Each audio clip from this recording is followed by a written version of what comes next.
کہ یزید کے تعلق سے ہمارا موقف کیا ہونا چاہیے. پہلا تھا جناب حسین کی شہادت کے تعلق سے، اب ہمارا موقف ہے کس کے تعلق سے؟ یزید کے تعلق سے. میرے بھائیوں، میں پہلے یہ وعدے کر چکا ہوں کہ ہم جناب علی سے محبت کرتے ہیں، لیکن جناب علی سے محبت کا مطلب یہ نہیں ہے کہ امیر معاویہ کو گالیاں دی جائیں.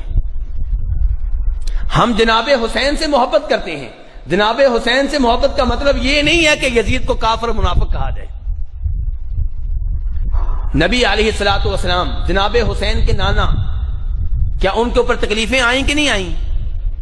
کیا انہوں نے ابو جہل ابو لہب کو گالیاں دی، لعنتیں بھیجی، برا بلا کہا؟ نہیں میرے بھائیو، نبی علیہ السلام اخلاق کے اعلیٰ پیکر تھے.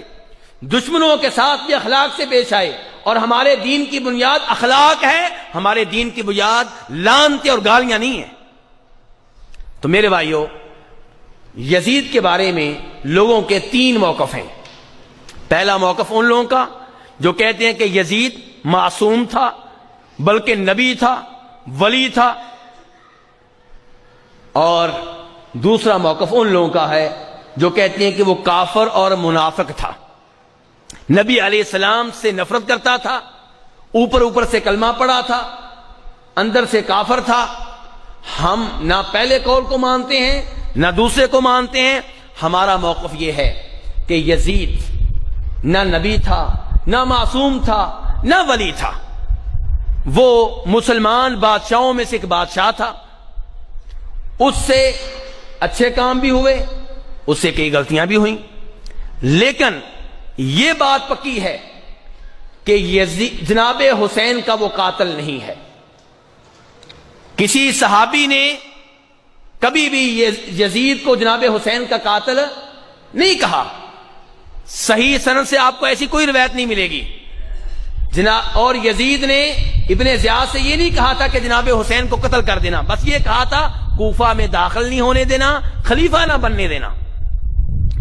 دوسری بات یہ ہے کہ یزید کے بارے میں کہا جاتا ہے کہ اس نے اور اس کی فوج نے جناب حسین کی عورتوں کی توہین کی. یہ سب باتیں غلط ہیں.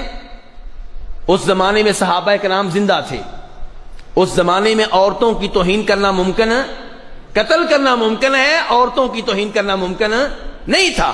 اگر عورتوں کی توہین ہوتی عبداللہ بن عمر خاموش نہ رہتے، عبداللہ بن زبیر خاموش نہ رہتے، عبداللہ بن عباس خاموش نہ رہتے. ایسی کوئی بات نہیں ہوئی. ان کی عورتوں کو دمشق میں لے جایا گیا. یزید نے اپنے گھر میں انہیں رکھا، کئی دنوں تک میزبانی کا شرف حاصل کیا.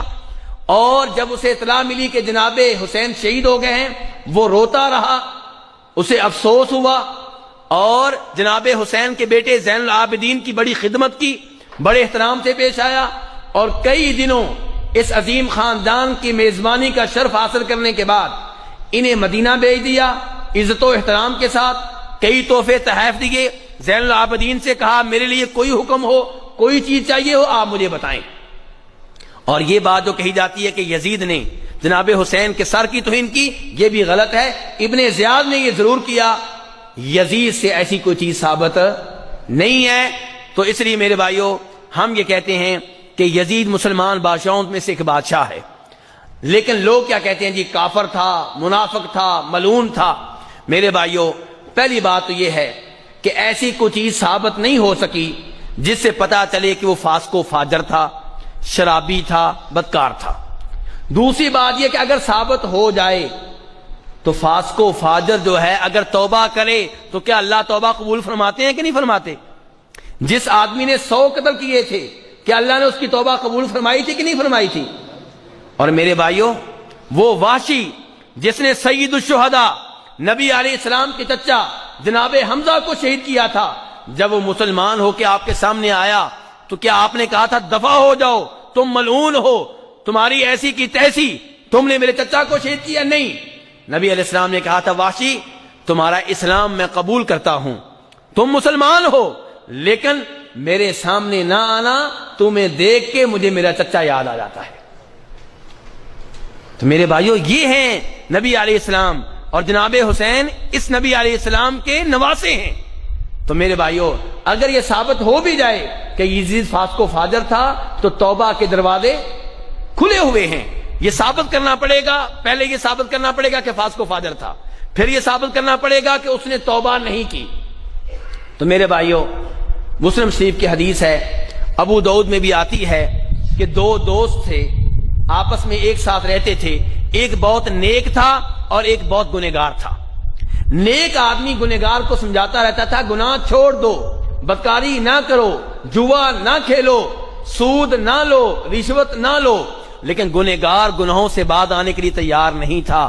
ایک دن نیک نے اس بدکردار دوست کو بہت بڑا گناہ کرتے ہوئے دیکھا تو جذبات میں آ کے کہنے لگا واللہ لا یغفر اللہ لک ابدا، میں اللہ کی قسم اٹھا کے کہتا ہوں اللہ تجھے کبھی معاف نہیں کرے گا۔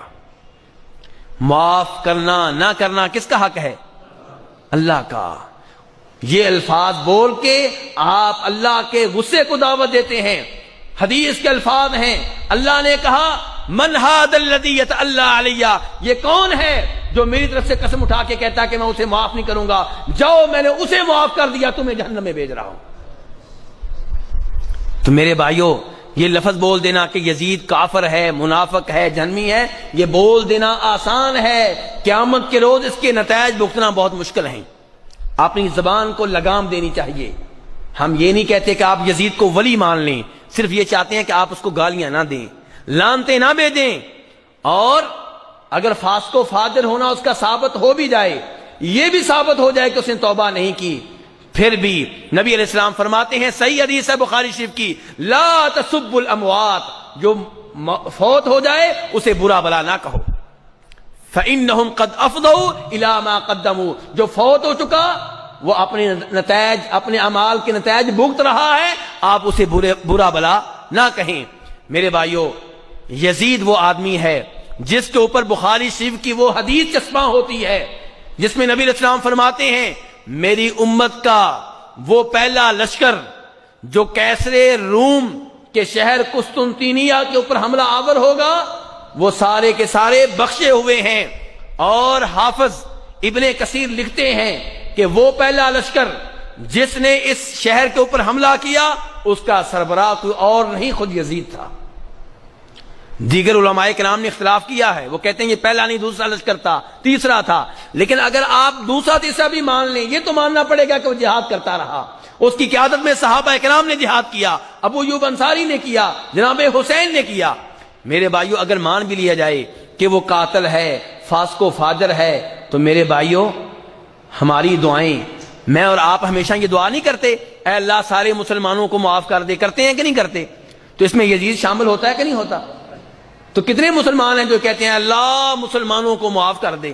تو یزید بھی اس میں شامل ہو رہا ہے۔ اور اگر آپ کہتے ہیں کہ یزید اس میں شامل نہیں ہے تو یہ تو آپ بات مانیں گے کہ یزید کے اوپر ایک وقت میں، ایک دن میں ہزاروں لاکھوں لعنتیں ہوتی ہیں، ایسے ہے کہ نہیں ہے؟ اور یہ ساری لعنتیں، یہ ساری گالیاں روز قیامت اس کے لیے نیکیاں بن جائیں گی۔ کیا بن جائیں گی؟ نیکیاں بن جائیں گی۔ آپ نے وہ حدیث سنی ہوگی جسے کہتے ہیں حدیث مفلس، کہ روز قیامت ایک آدمی آئے گا اس کے پاس بڑی نیکیاں ہوں گی، لیکن جب وہ اللہ کے دربار میں پہنچے گا، اللہ کی عدالت میں پہنچے گا، دوسرے لوگ پہنچ جائیں گے، کوئی کہے گا یا اللہ اس نے مجھے گالیاں دی تھیں، کوئی کہے گا میری زمین کے اوپر قبضہ کیا تھا، کوئی کہے گا مجھ سے قرض لے کے پیسے دبا گیا تھا، کوئی کہے گا میرے اوپر الزام و تہمت لگائی تھی۔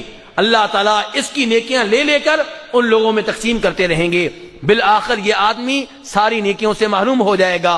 دعوے دار اب بھی موجود ہوں گے، ان کے گناہ اس کے اوپر لاد دیے جائیں گے اور پھر اسے جہنم کی آگ میں پھینک دیا جائے گا۔ میرے بھائیوں، یہ لعنتیں یزید کے لیے نیکیاں بن رہی ہیں، اس لیے ہم یہ نہیں کہہ سکتے کہ وہ قیامت کے روز جنتی ہوگا یا جہنمی ہوگا، اللہ بہتر جانتا ہے، اس کا معاملہ اللہ کے سپرد کر دیں۔ اگر آپ دعا کر سکتے ہیں تو اچھی بات ہے، اگر آپ سمجھتے ہیں کہ گنہگار ہے تو دعا کریں، اے اللہ اس گنہگار کو معاف کر دے۔ گنہگار کو دعاؤں کی زیادہ ضرورت رہتی ہے ان کے مقابلے میں جو گنہگار نہیں ہیں۔ اور اگر آپ دعا نہیں کرتے تو کم از کم لعنتیں نہ بھیجیں۔ آپ کی لعنتوں کا اثر امیر معاویہ کے اوپر بھی پڑتا ہے، پھر امیر معاویہ کے ساتھ ساتھ دیگر صحابہ کرام کے اوپر بھی پڑتا ہے۔ اللہ تبارک تعالی ہمیں صحابہ کرام سے صحیح معنوں میں محبت کرنے کی توفیق عنایت فرمائے۔